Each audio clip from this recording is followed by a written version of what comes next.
शुरू करते हैं अल्लाह के बाबरकत नाम से जो बड़ा मेहरबान और निहायत रहम वाला है। तमाम तारीफ़ें मेरे अल्लाह रब्बुल इज़्ज़त के लिए हैं। खौफनाक कहानियों के मज़ीद नाज़रीन को मेरी तरफ से अस्सलाम वालेकुम। उम्मीद करती हूँ आप सब लोग खैरियत से होंगे, जहाँ होंगे खुश होंगे। हर रोज़ की तरह आज आप लोगों के लिए बहुत ड्रामनी कहानियाँ लाई हूँ जिन्हें आप लोग बहुत पसंद करेंगे। आज की पहली खौफनाक कहानी सायरा शेयर कर रही हैं। सायरा कहती है, हम लोग सरगोदा के रहने वाले हैं। आज आपके साथ हम लोगों की ज़िंदगी में पेश आने वाली बहुत ही ज़्यादा ड्रामनी कहानी शेयर करना चाहती हूँ।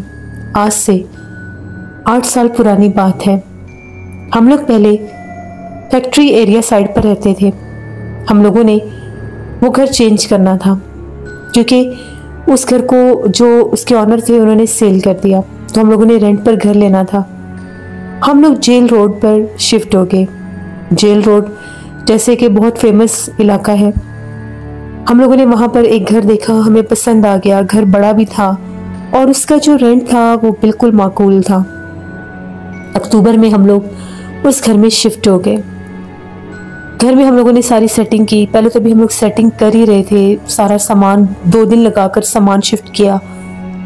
उसी दिन ऐसा हुआ कि मेरी अम्मी का पाँव मुड़ा और उनको पाँव पर बिल्कुल हल्का सा पाँव बैंड हुआ, पाँव में मोच आ गई, तो अम्मी का पाँव सूज गया, वो काम नहीं कर सकी।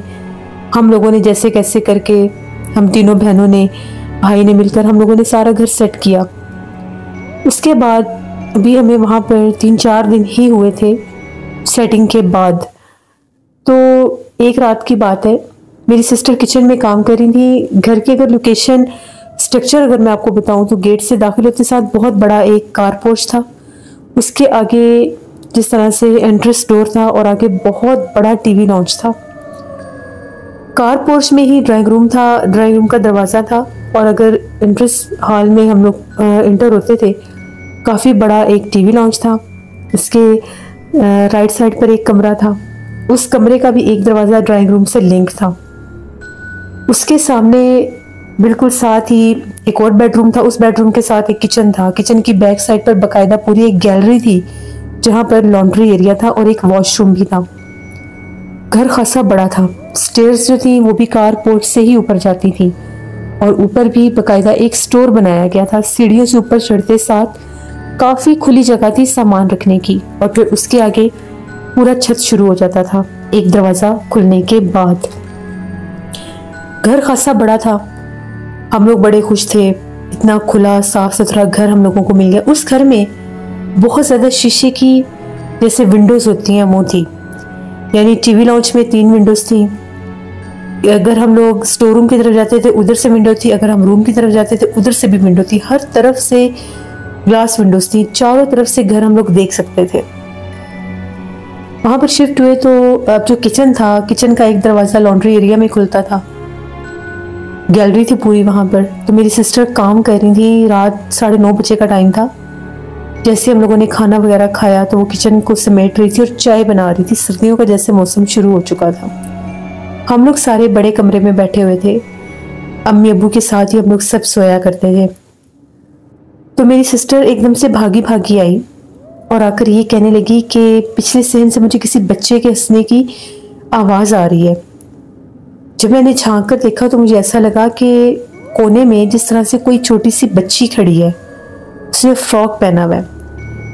अब जो लॉन्ड्री एरिया था उसके साथ पिछले घर की दीवार लगती थी और उनका खजूर का बहुत बड़ा दरख्त था जिसके कुछ पत्ते बल्कि काफ़ी ज़्यादा शाखें हम लोगों के उस लॉन्ड्री एरिया में आती थी और वहाँ पर एक छाँव थी और एक नलका लगा हुआ था पुराने ज़माने का। वहाँ पर उससे वो बच्ची नजर आई। वो भागती हुई अंदर आई और कहने लगी कि मैं काम कर रही थी तो मुझे बार बार बाहर से किसी के हंसने की आवाज़ें आ रही थी। मुझे लगा कि जो पिछला घर है जिसकी दीवार है साथ उनके बच्चे हंस रहे होंगे, लेकिन फिर मुझे आवाज़ बिल्कुल किचन के दरवाजे के पास से आई और ऐसा लगा कि उस दरवाजे को किसी ने धकेल कर खोला है। थोड़ा सा दरवाज़ा भी खुला तो मैंने पलट कर देखा, मुझे कुछ दिखाई नहीं दिया। और जब मैंने दरवाज़ा खोल कर देखा तो किचन से सारी रोशनी विंडो से बाहर जा रही थी, लाइट जा रही थी। उसकी रोशनी में मुझे एक बच्ची खड़ी हुई नजर आई है। वो बहुत डरी हुई थी कि बच्ची कौन है। हम लोग सारे भागे, हम लोगों ने जाकर देखा वहाँ कोई बच्ची नहीं थी, लेकिन उसी दीवार के ऊपर एक ऑरेंज कलर की बिल्ली बैठी हुई थी, बहुत बड़ी बिल्ली, और वो बिल्ली झांक कर हमारे घर में ही देख रही थी। उस बिल्ली को देखकर एकदम से हम लोग डर गए। वो बिल्ली जो थी वो उठने का, वहां से डरने का नाम ही नहीं ले रही थी, हटने का नाम ही नहीं ले रही थी। हटाने की भी कोशिश की। फिर हम लोगों ने किचन का दरवाज़ा, पहले वो जो ग्रिल दरवाज़ा होता है उसको बंद किया, नेट दरवाजे को, फिर दूसरा लकड़ी का दरवाज़ा भी बंद कर दिया। और अम्मी ने मेरी बहन से कहा कि बस जल्दी से चाय बनाकर अंदर आ जाओ। वो चाय लेकर अंदर आ गई। जैसे ही हम लोगों ने वो चाय बनाकर अंदर ले आई, ये पहली बार थी उस घर में किसी बच्ची का नजर आना। उसके बाद हम लोग रात को सो गए। खामोशी बहुत ज़्यादा थी। खामोशी के बावजूद इस तरह से महसूस होने लगा कि जिस तरह से किचन में कोई गड़बड़ है, जैसे किचन में चीज़ों को कोई छेड़ रहा है। शेल्फ के ऊपर प्लेट रखी हुई थी, उन प्लेटों को जैसे कोई छेड़ता है बाकायदा, और किचन को कोई यूज़ कर रहा है। अम्मी की आंख खुल गई। अम्मी को वहम हुआ कि शायद हम लोग होंगी, कोई चीज़ बनाकर खा रही होंगी। अम्मी जो ही उठी तो अम्मी की एकदम नज़र पड़ी तो वहाँ पर हम लोगों के बेडरूम में साइड टेबल के ऊपर एक टॉय पड़ा हुआ था, टेडी बियर। उसके पास अम्मी को एक बच्ची खड़ी हुई नजर आई। उसकी आंखें स्पार्क कर रही थी। अम्मी की एकदम से चीख निकली। हम लोग सब जागे कि क्या हुआ है। अम्मी मुसलसल उसी साइड पर देखती ही जा रही थी। अम्मी को जब हम लोगों ने बुलाया, पूछने की कोशिश की कि आपको क्या हुआ है, तो अम्मी कह रही थी अभी इस टॉय के पास कोई बच्ची खड़ी हुई थी। उसी लम्हे वो जो टॉय था, वो टेडी बियर था, वो नीचे गिर गया। कोई पंखा तो चल नहीं रहा था, सर्दियाँ थी। हम लोगों ने वो टेडी बियर उठाकर ऊपर रख दिया। और टेडी बियर उस टाइम बहुत भारी हुआ था, जबकि वो एक खिलौना था। अम्मी को हम लोगों ने कहा कि अम्मी सो जाएं, कोई नहीं, अल्लाह खैर करेगा। हम लोग सारे डरे हुए थे। एकदम से जिस तरह से मेरी बहन को प्यास लगी तो वो उठी पानी पीने के लिए। वो किचन में गई। 2:30-3 बजे का टाइम था। जैसे उसने किचन का दरवाज़ा खोला, अंदर दाखिल हुई तो सामने शेल्फ के ऊपर कोई बैठा हुआ था। वो कहती है कि वो एक औरत थी, जैसे टांगे लटका कर वो शेल्फ के ऊपर बैठी हुई थी। जो ही ये दाखिल हुई तो बाकायदा शेल्फ पर बैठी इसको नजर आई। ये जैसे घबराकर पीछे हटी और किचन से बाहर निकली और चीखें मारने लगी। हम लोग सब जाके, अम्मी बहुत ज़्यादा घबरा गई, डर गई कि पता नहीं क्या हो रहा है इस घर में। अभी तो हमें 4-5वां दिन है और इस तरह से हमें ये मखलूक़ात नज़र आ रही हैं। किचन में जाकर देखा तो वहाँ पर कोई भी नहीं था, लेकिन कीचड़ से भरे हुए पाँव शेल्फ के पास लगे हुए थे जहाँ पर उसने उसको बैठे देखा था, और कीचड़ के भरे हुए हाथ शेल्फ के ऊपर भी लगे हुए थे। बाकायदा पूरा हैंड प्रिंट था। हम लोग बहुत ज़्यादा घबरा गए कि हम लोग क्या करें। अबू जी भी बड़े परेशान हो गए कि अभी हम लोग इस घर में शिफ्ट हुए हैं, ये माजरा क्या है। तभी हम लोगों के कारपोर्ट से बिल्ली के बोलने की आवाज़ आने लगी। वही ऑरेंज रंग की बिल्ली जो पिछले घर की दीवार पर थी, वो बोल रही थी।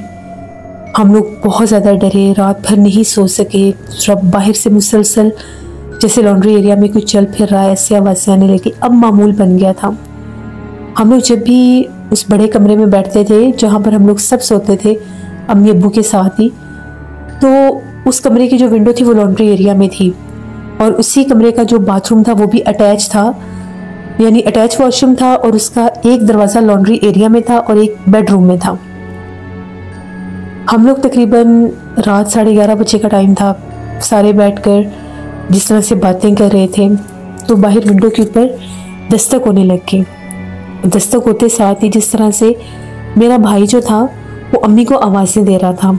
अम्मी कहने लगी कि ये आसिफ इस टाइम बाहर क्या कर रहा है। अम्मी ने कहा कि बेटा क्या बात है, अंदर आ जाओ, तुम वहाँ पर क्या कर रहे हो, उस तरफ मत जाओ, अंदर आ जाओ, क्योंकि वहाँ पर हमें वो मखलूक नजर आई थी और हमें यही डर था कि ये उसी साइड पर होगी।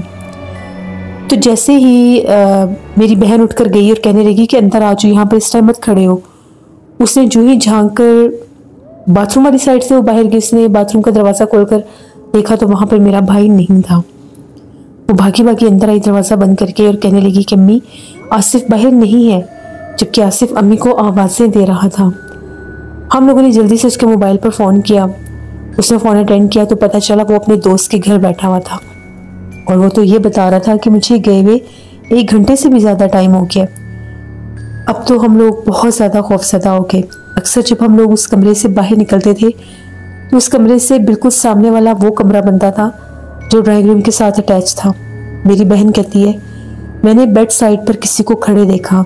काले स्याह लिबास में एक नौजवान लड़की थी, बिल्कुल यंग लड़की थी। बहुत सफ़ेद उसका चेहरा था। जैसे मैंने उसे देखा तो वो वहाँ से चलते हुए ड्राइंग रूम की तरफ चली गई। तो मेरी बहन जो थी वो डर गई बहुत ज़्यादा, फ़ौरन से अंदर आ गई और कहने लगी मुझे डर लग रहा है, मुझे सामने कमरे में भी कुछ चलता हुआ नजर आया। अम्मी ने कहा कि बस अब तुम लोग बहुत ज़्यादा वहम कर रही हो, ठीक है इस घर में जिन्नात हैं, हम लोगों को पता चल गया, लेकिन अब इतना भी नहीं है कि वो इस तरह से नजर आए। वो जो टेडी बियर था, हर रोज़ उसके साथ वो मखलूक आकर खेलती थी। वो बच्ची के रूप में रात भर हमारे कमरे में वो खड़ी रहती थी। बाकायदा आवाज़ें आती थी जैसे उस साइड टेबल को कोई हिलाता जुलाता है। खौफ के मारे देखने की हिम्मत किसी की भी नहीं होती थी। मेरी बहन ने क्या किया, वो टेडी बियर उठाकर स्टोर रूम में रख दिया। बस वो स्टोर रूम में रखने की देर थी। उस रात हम लोगों को जिन्नात ने बहुत ज़्यादा तंग किया। वो मखलूक़ात इतनी बेहानत थी। जैसे ही रात 1:30 बजे का टाइम हुआ, जो बाहर का लॉन्ड्री एरिया था वहाँ पर ऐसा लगने लगा किसी ने भागना शुरू कर दिया है और एक बच्ची के रोने की आवाज़ आने लगी और वो जो साइड टेबल था वो खुद ब खुद हिलने लगा। वो उसका बैलेंस नहीं था, थोड़ा सा जैसे ऊंचा नीचा होता है, तो जब वो हिलता था तो आवाज़ आती थी। अम्मी ने कहा कि यहाँ पर वो जो टेडी बियर था वो कहाँ पर गया। मेरी बहन कहने लगी कि वो टेडी बियर उठाकर मैंने स्टोर रूम में रख दिया। अम्मी ने कहा कि तुम्हें वो टेडी बियर नहीं उठाना चाहिए था, ये मखलूक उससे खेलती है, अगर हम लोग ये टेडी बियर हटा देंगे यहाँ से तो वो हो सकता है हमें तंग करे। बाकायदा बाहर भागने की और रोने की आवाज़ें आ रही थी। मेरी बहन ने क्या किया, वो टेडी बियर उठाकर दोबारा लाकर उसी टेबल पर रख दिया। अभी हार्डली आधा घंटा गुजरा होगा, वो बाहर से भागने की और किसी बच्चे के या बच्ची की रोने की आवाज़ें आना बंद हो गई। बिल्कुल खामोशी होगी, जैसे कुछ है ही नहीं। हम लोग सब सो गए। रात भर हम लोगों के कमरे से जिस तरह से उस टॉय के साथ कोई बच्चा खेलता है, बेड के साथ लगती भी है बाकायदा, ये महसूस होने लग गया। एकदम से मेरी आंख खुली क्योंकि वो बहुत ज़ोर से बेड के साथ टकराई, तो मुझे लगा कहीं अम्मी ना उठी हो, बाहर ना जाना हो। मेरी आंख खुली तो उसी बेड साइड के पास मुझे वही बच्ची खड़ी नजर आई, लेकिन उसकी मेरी तरफ कमर थी। मैंने तो वहीं अपने फेस के ऊपर ब्लैंकेट कर लिया। अब हम इस घर में 15 दिन हो चुके थे। सुबह हम लोगों ने साथ वाली एक आंटी हमें मिलने के लिए आई। हमने उन्हें बताया कि इस घर में हमारे साथ ये मामलात हो रहे हैं। वो आंटी कहने लगी ये घर तो कोई रेंट पर लेता ही नहीं, आप लोग पता नहीं कैसे इस घर में आ गए। ये घर बहुत ज़्यादा पुराना घर है, 25 साल से ये घर खाली पड़ा था, क्योंकि इस घर के जो ऑनर थे वो एक जिस तरह से गवर्नमेंट एम्प्लॉय थे। उनकी जब शादी हुई तो इस घर में, जैसे वो इस घर में आए, अभी 3 माह नहीं गुजरे थे, उनकी आंखों में पता नहीं क्या प्रॉब्लम हुई, वो ब्लाइंड हो गए और 6 माह के अंदर अंदर उनकी डेथ हो गई। उसके बाद उनकी मिसेज जो थी वो अपने घर वापस चली गई, उनकी कोई औलाद नहीं हुई। तो ये घर खाली था। ये जो पिछला घर है ये उनके भाई का घर है। 25 साल ये घर बंद रहा, ना कोई आता था ना जाता था, सामान भी उठवा लिया, घर खाली हो गया। कभी कभार वो लोग इसकी सफाई करवा दिया करते थे। 25 साल के बाद उन लोगों को ख्याल आया कि इस घर को रेनोवेट करते हैं, जिसके पेंट्स करवाते हैं, दरवाजे खिड़कियाँ चेंज करवाते हैं। तो ये लोगों ने सारा काम शुरू करवा दिया। हमें लगा ये सेल करने लगे हैं, लेकिन हम लोगों को अभी 3-4 दिन पहले ही पता चला है कि इस घर में भी एक पेइंग गेस्ट आए हैं, फैमिली आई है। तो मैं आप लोगों से मिलने आ गई। इस घर में बहुत ज़्यादा आसेब है। कहते हैं कि यहाँ पर एक चुड़ैल का बसेरा है और वो चुड़ैल बच्ची और बिल्ली के रूप में यहाँ पर रहती है। हम लोग तो इस घर में झांक कर भी नहीं देखते। 1 से 2 बार मेरी बहू छत पर काम करते करते इस घर में झांक कर जब भी देखती थी तो उसको लॉन्ड्री एरिया में एक बच्ची खड़ी हुई नजर आती थी, या उसके बाद वो एक ऑरेंज रंग की बिल्ली है जो इस घर में सिर्फ रहती है, वो कहीं भी नहीं जाती, या इस दीवार पर होती है या इस पूरे बंद घर के अंदर भी उसके बोलने की आवाज़ें आती थी। जबकि इस घर में अगर इस घर को बंद कर दिया जाए तो कहीं भी कोई रास्ता नहीं अंदर आने का। बेहतर यही है कि आप लोग ये घर छोड़ दें, वरना यहाँ पर बहुत नुकसान होते हैं। कहते हैं कि इस घर का जो बड़ा सरबराह होता है वो मखलूक उसको नुकसान पहुँचाती है। क्योंकि जिनका ये घर था, जिनकी यहाँ पर डेथ हुई, जो ब्लाइंड हो गए थे, उनसे पहले भी ये घर जिनका था, उनके साथ भी ऐसा ही हुआ था।